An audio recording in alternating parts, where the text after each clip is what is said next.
안녕하세요. 전통 디저트 카페 차원가 운영 2편을 강의하게 된 주식회사 영경당의 영경당 대표입니다.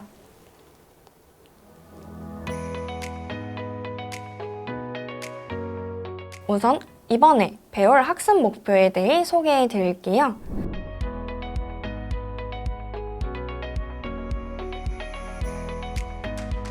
우선 여러분들에게 추천드리는 장부 관리는 처음으로는 사업자 통장을 개설하는 방법입니다.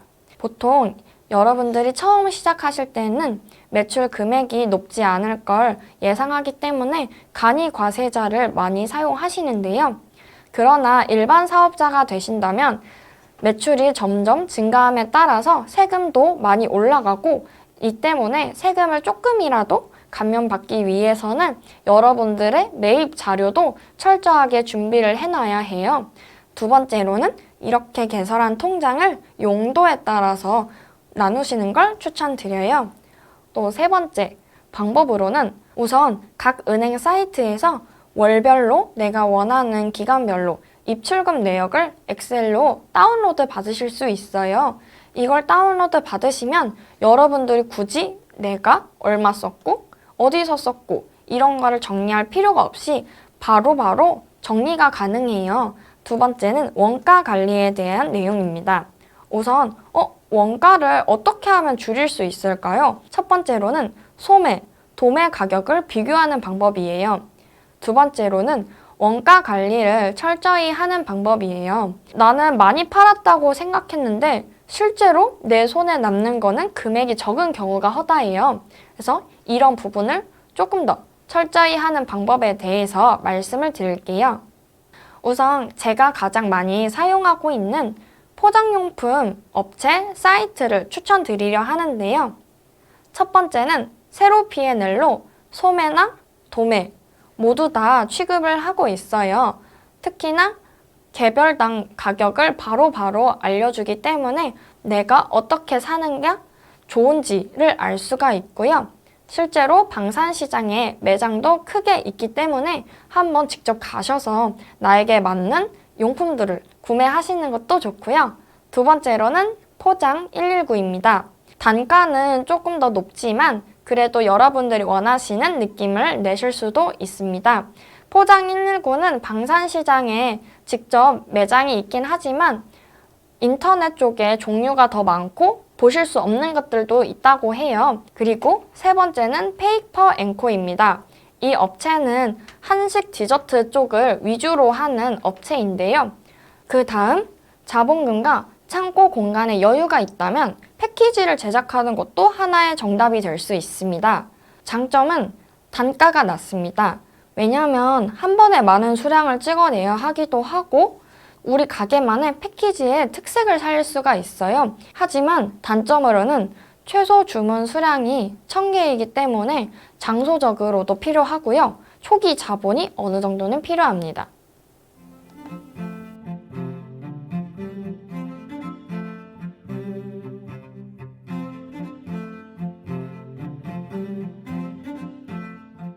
이에 따라서 패키지 제작을 제가 했던 거를 토대로 여러분들에게 팁을 조금 알려드리려고 해요.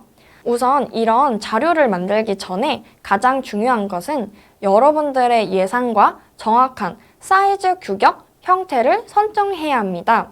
그래서 제가 만들었던 자료를 보시면은요, 어떠한 형태를 원하는지, 내부에는 어떤 게 있는지, 원하는 박스 사이즈가 어떤 건지, 센티미터로 찾았을 때 또 한 구의 크기는 어떻게 될까? 이것도 굉장히 자세하게 작성해서 함께 보냈어요. 두 번째로는 박스의 형태가 정해진 다음 그 위에 덧댈 디자인 레퍼런스를 찾는 건데요. 제가 추천드리는 사이트는 핀터레스트나 구글 이미지를 검색해 보시는 걸 추천을 드려요. 또 어떠한 문구가 들어갔으면 좋겠는지도 간단하게 작성해서 디자인 업체에게 함께 전달드리면 됩니다. 그래서 제가 패키지 인쇄 회사나 디자인 회사를 선정하는 방법에 대해서 좀 말씀드릴게요. 우선 패키지를 제작하기 전 가장 중요한 것은 우선 창고 공간의 여유를 확보한다거나 어디에다가 둘지 이런 것도 한번 예산을 정해보세요. 보통 제가 말씀드린 것처럼 한 종류당 1000장 정도 출력이 되기 때문에 한 번에 많은 예산을 사용하셔야 해요.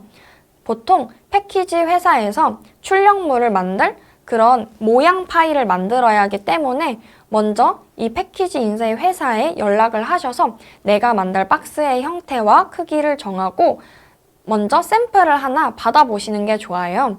보통 견적을 받고 계약금을 입금하셔야 샘플을 만들어 주시기 때문에 2종류 이상의 패키지 회사에 연락을 하셔서 동일한 조건이나 조금 다른 조건으로 견적을 받아서 비교해 보시는 게 가장 좋습니다.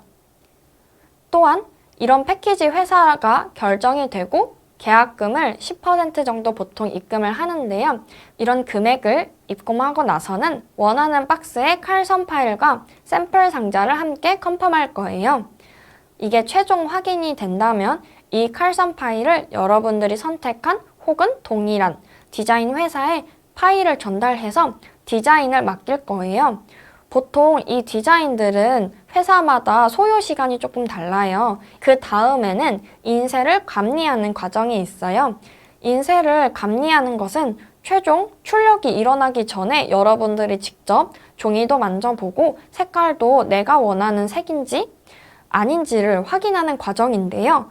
만약 이 인쇄 관리까지 끝나셨다면 최종 확인 후에 출력 과정을 거쳐서 출력물을 받아보실 수가 있는데요.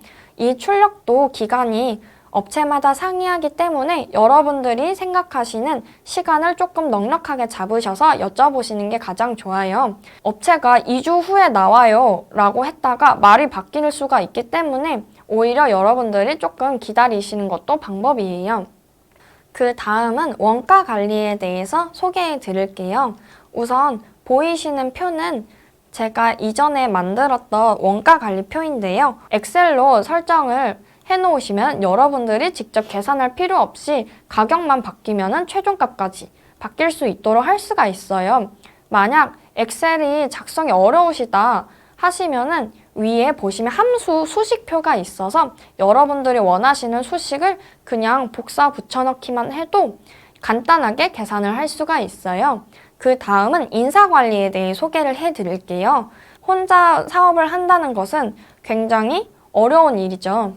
하나하나 제가 다 결정을 해야 하고 재무 부분부터 재료 관리, 레시피 개발, 배송까지 모두 해야 하기 때문에 사실 스케줄을 정하는 게 굉장히 어려워요. 저는 처음에는 혼자서 해도 주문량을 극복할 수 있었기 때문에 1인 업장으로 이용을 했는데요.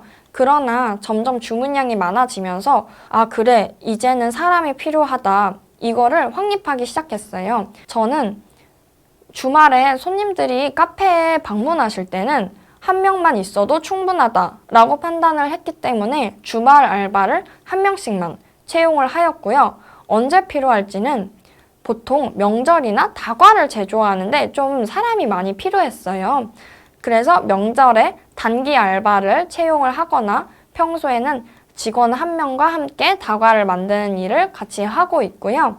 무슨 일을 할 수 있을지는 그리고 혼자 하는 게 편하지만 같이 하면서 노하우를 전수해 주다 보면은 오히려 여러분들이 가게에 나가지 않더라도 믿음직한 직원을 하나 둘 수 있어요. 그 다음에는 효율적으로 어떻게 하면 업무를 분배할 수 있을까 노하우를 조금 알려드리려고 해요. 효율적으로 업무 작성표를 작성해서 언제까지 무슨 일을 끝내야 하고 그날 메인으로 자신이 맡아서 할 일이 무엇인가를 정리했어요. 그래서 각자의 이름별로 이 친구는 어떤 일을 할지, 이 친구는 또 어떤 일을 한 뒤에 이걸 할지, 오늘은 무슨 일을 할지 이거를 하나하나 정리해서 명절을 잘 끝낼 수 있었고요.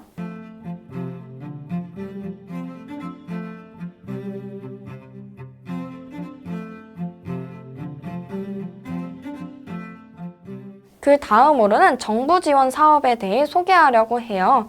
우선 지금 창업을 지원하는 다양한 정부 지원 사업이 존재하는데요. 자신의 조건과 목적에 가장 잘 부합하는 정부 지원 사업을 선택하는 것이 가장 좋습니다. 만약에 여러분들이 이번에 사업을 시작하려고 하신다면 또 전통 다과나 전통 문화 쪽으로 지원을 하시려면 추천을 드리는데요. 바로 전통 문화 청년 초기 창업 기업 지원 사업입니다. 우선 이 지원 사업은 3년 연계적으로 지원이 가능하며 한 번 선정이 되면 3년까지 아무 이상 없으시다면 지원을 받을 수 있어요. 여러분들에게 저만의 지원 사업 팁을 공유해 드리자면 우선 첫 번째로 앞서 말씀드린 것처럼 여러분들에게 가장 잘 부합하는 조건과 지원 사업을 확인해 보시고 선택하는 거예요. 두 번째로는 필요한 서류를 꼼꼼히 확인하는 거예요. 또한 사업 계획서의 양식을 확인한 다음에 계획을 세우시는 게 좋아요. 또한 지원 사업에 선정되고자 하는 목적을 정확히 하시는 게 좋아요. 가장 논리적이고 내 지원 사업과 맞고 지금 나에게 필요로 하는 이유가 무엇인지 한 줄기를 선택하신 다음에 이걸 세부적으로 나무 가지치기 하듯이 소재나 아이디어를 뽑아내시는 걸 추천드리고요. 또한 면접을 1차를 합격하신 후에 2차 면접을 진행하시게 된다면 작성했던 사업 계획서를 바탕으로 보통 발표 자료를 제작하게 되는데요. 디자인 PPT가 화려할 필요보다는 사업 계획서를 바탕으로 차분하고 간결하게 여러분들이 했던 내용들을 천천히 설명해 주는 게 가장 좋습니다. 그렇다면 왜 저희가 지원 사업을 해야 할까요? 우선 첫 번째로는 당연히 사실 돈이 중요하잖아요. 사업에서는 100만 원이라도 소중하기 때문에 어느 정도라도 작게 지원을 받는다면 큰 도움이 될 텐데요. 두 번째로는 제가 가장 전통문화 사업에서 이점이라고 생각했던 게 네트워킹 활동이었어요. 전통문화 관련한 사업자분들이 함께 모이는 지원 사업이기 때문에 유대감이 남달랐는데요. 문화 교류의 기회가 될 수도 있었어요. 또한 마지막으로는 경영 컨설팅인데요. 전문적인 경영 전문가들에게 1대1로 컨설팅을 받을 수도 있고 우리 사업의 문제가 무엇인지 혹은 조금 더 발전할 수 있는 점과 지금 잘하고 있는 점 이런 것들을 비교해서 경영에 대한 컨설팅을 받을 수 있는 게 가장 좋았고요. 전통 문화 제외를 하더라도 다양한 정부 지원 사업에서는 대부분 이 세 가지가 가장 큰 이점이 되실 거예요.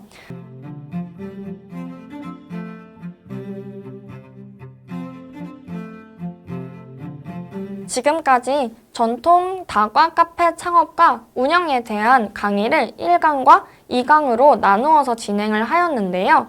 여러분들에게 작은 도움이 되었더라면 저는 그걸로도 만족하고 있습니다.